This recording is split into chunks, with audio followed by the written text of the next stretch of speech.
Bunyog, bunyog, halikan na kasama ka.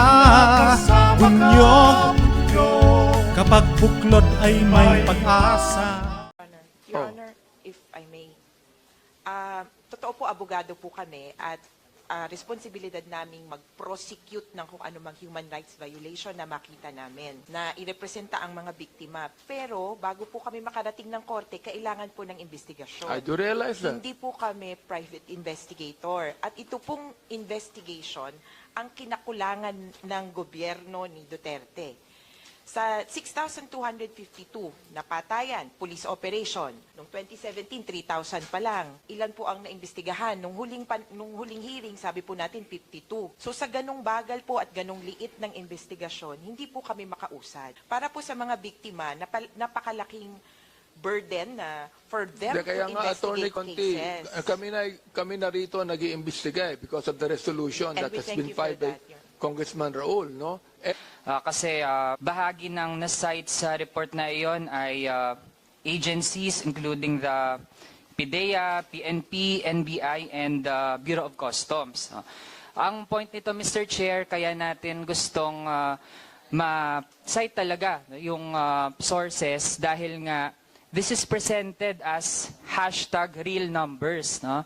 Ibig sabihin, Mr. Chair, dahil nga lumalabas ang reports ng mga independent human rights organizations, may kani-kanyang tala, meron din sa media. Pero nung panahon na pinapatupad talaga itong war on drugs, gustong ipakita ng past administration na sila ang may hawak ng real numbers, no? Kaya ginagamit yung hashtag na #real numbers.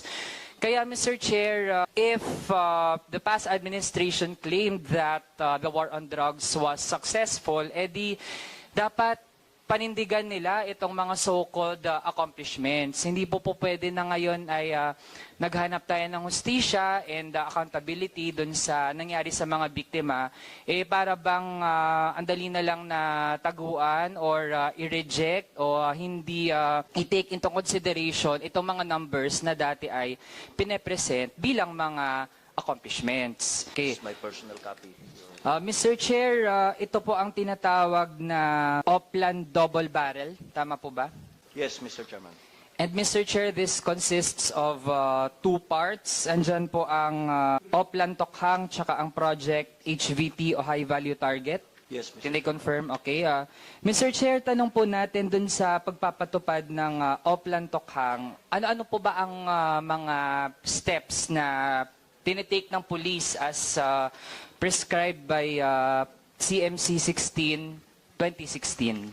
As stipulated in the memorandum circular, meron pong mga stages yan doon sa Oplan Tokhang. It's very clear there. It's written that the first stage is the collection and validation of information stage, and then the coordination stage, house-to-house visitations, processing and documentation, and then the monitoring and evaluation. Okay, Mr. Chair, doon sa collection and validation, kasi based doon sa CMC 16, 2016, nabanggit po dito, the collection, and I quote, Mr. Chair, the collection and validation of information shall be conducted on the first week of the first month of the President's term. So, Mr. Chair, ibig sabihin sa ganon, 7 araw lamang mula ng naupo, ay gagawin itong collection and validation. So, Mr. Chair, I would like to know, paano nag-collect ng information ang PNP noong mga panahong iyon?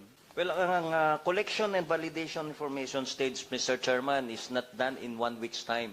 This is a continuous process. Hindi po ito ginagawa in 1 week's time and then yung 1 week, then yung mga nag-surrender, which I recall, resulted to more than 1 million, hindi mo po makonsolidate in 1 week yon.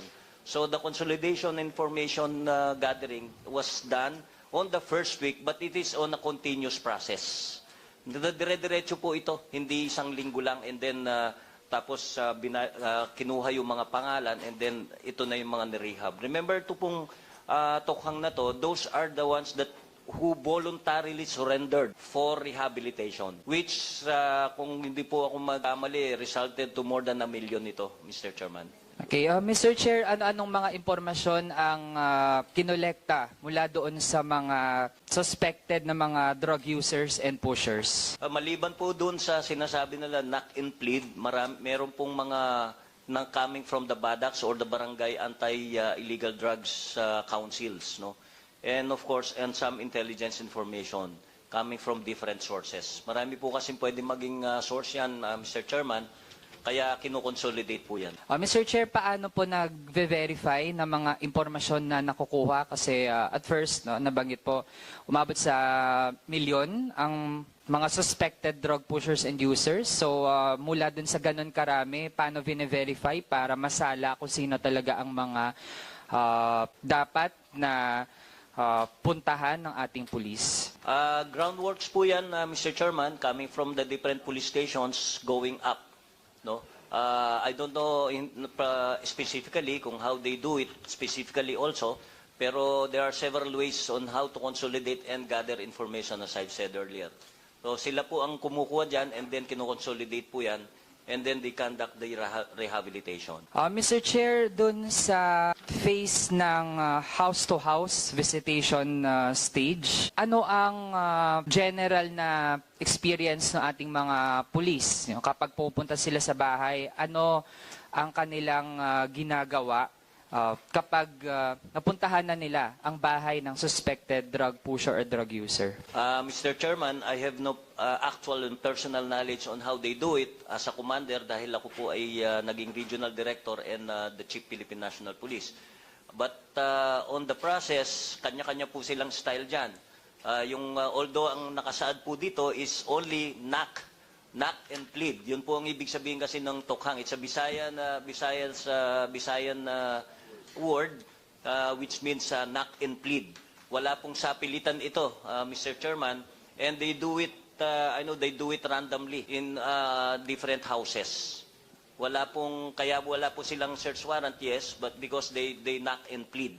Wala pong sapilitan na nangyari dito, Mr. Chairman. Okay, Mr. Chair, tanong po natin kasi batay sa CMC 2016, sa processing and documentation stage, and I quote, Part 4A, all suspected drug personalities who shall voluntarily surrender shall be required to fill out a voluntary surrender form. So, Mr. Chair, tanong po natin, paano po yung mga hindi voluntarily na magsusurrender? Ano po ang ginawa sa kanila ng police? That I have no knowledge of, Mr. Chairman, because as you have said, they did not surrender. So wala po kaming information on that, Mr. Chairman.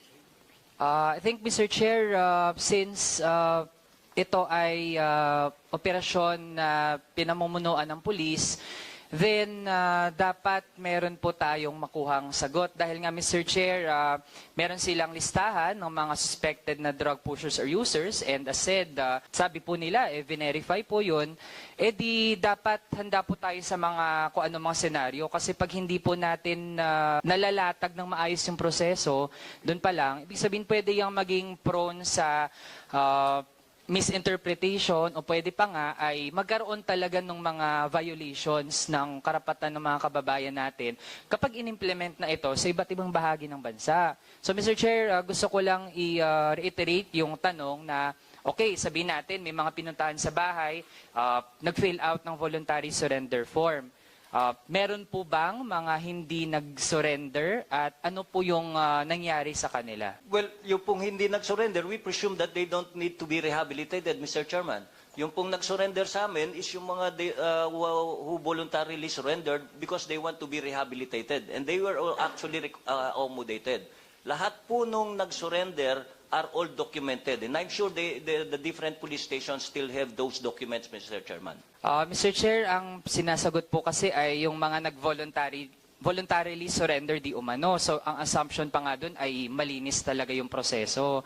Mr. Chair, kasi, nasa section 4E, and I quote, any person suspected to be involved in illegal drug trafficking who denies or refuses the house-to-house visitation shall be referred to the anti-illegal drug units for immediate case build-up and negation.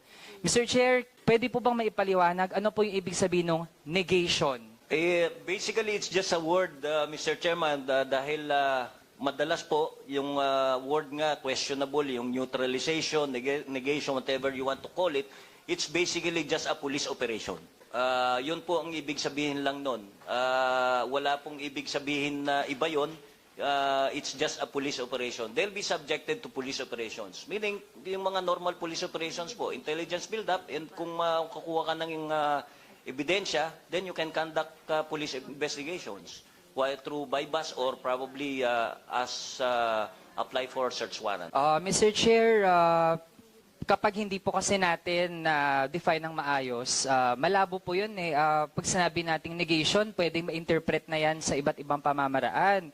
Pwedeng halimbawa suspected, nagbebenta ng droga, tapos para mapigilan mo siya sa kanyang ginagawa kasi gusto mong i-prevent yun o i-negate yun, ang daming pwede interpretation at pwedeng kasama nun ay pagpatay. Kasi nga, as mentioned by the former PNP chief, hindi nila masasabi ano yung general na ginagawa. Kaya pwede talaga, iba-iba yung mangyari. At worst, ay pwedeng may mapatay talaga para lang manegate kung ano yung kanyang unang ginagawa, which is being suspected of being a drug pusher or kung ano pang bahagi dun sa drug trade. No?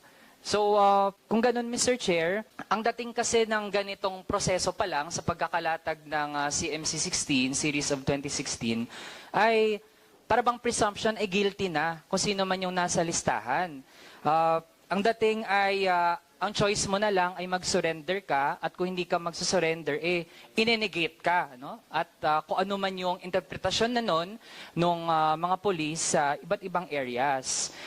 Mr. Chair, can we get the opinion of, say, the CHR on this? Kasi hindi po ba, halimbawa, kung meron tayong sapat na impormasyon na meron naman talagang involved sa illegal drug trade, hindi po ba dapat sana ay may warrant or magkaroon ng lawful arrest kaysa yung ganitong proseso? Can we get an opinion from the Commission on Human Rights? Yes, Your Honor. On the part of the Commission on Human Rights, siguro we would like to emphasize, Your Honor, the right of every individual to due process of law. Nandyan ho yung batas at kung sila ay pinagsususpetsahan na drug user or drug pusher, gamitin ho yung batas. So they should be properly charged in court and be given their day in court.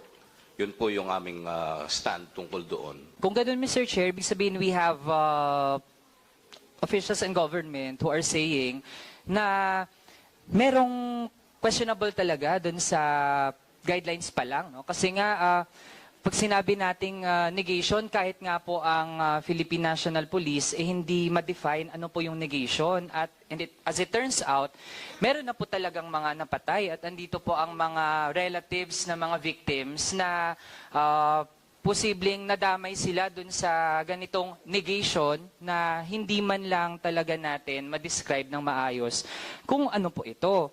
So ito, Mr. Chair, may isa pang term na actually at least three times, nabanggit din dito sa CMC 16, neutralization. So kung hindi po ma-define ano yung negation, baka po yung neutralization, ma-define po. So can we ask, ano naman po yung neutralization? Again, Mr. Chairman, yung pong negation, whether it's negation or neutralization, hindi po ibig sabihin yan is yung sinasabi, it's how you interpret it, no? Kung talagang pong kasi yung sinasabi nyo, yun ang interpretation, how come we have arrested more than 300,000 people during that time also, compared to the 6,252 na alleged killings, no? So, hindi po yung negation is, ibig niyang sabihin yung kung ano sinasabi nyo. It's just a general term, no? It's a general term that we commonly use in the Philippine National years ago, so many years ago. At wala pong interpretation yon na sinasabi na ganito ang gagawin. It's either you arrest or you do an operation within the limits of the law. Remember, nakakonsentrate po kasi tayo dito sa sinasabi nila doon sa processing. If you will notice also on page 17 of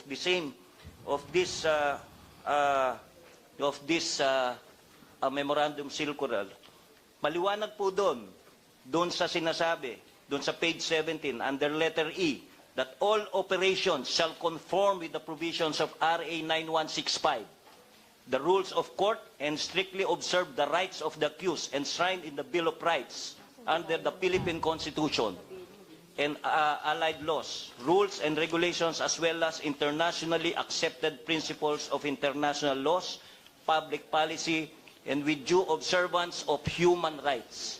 So hindi po ito sinasabi yung negation, it's siguro kung sino ang nag-i-interpret nito. But we do not interpret that negation as one-sided, Mr. Chairman, especially so sa Philippine National Police po. Okay, Mr. Chair. Agenda.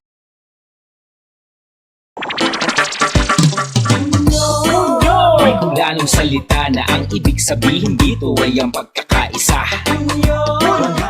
Bunyog Party List. Halika na, Bunyog Party List ka na. Halika na, Bunyog Party List ka na. Sa susunod, ang atinang suportahan, Bunyog Party List, nagtataguyod ng katotohanan, lumalaban para sa bayan. Bunyog, bunyog, halikan na kasama ka. Bunyog, kapag buklod ay may pag-asa. Luzon, Visayas, Mindanao, isa ang pananaw. Sa bagong Pilipinas ang bunyog isisigaw. Bunyog,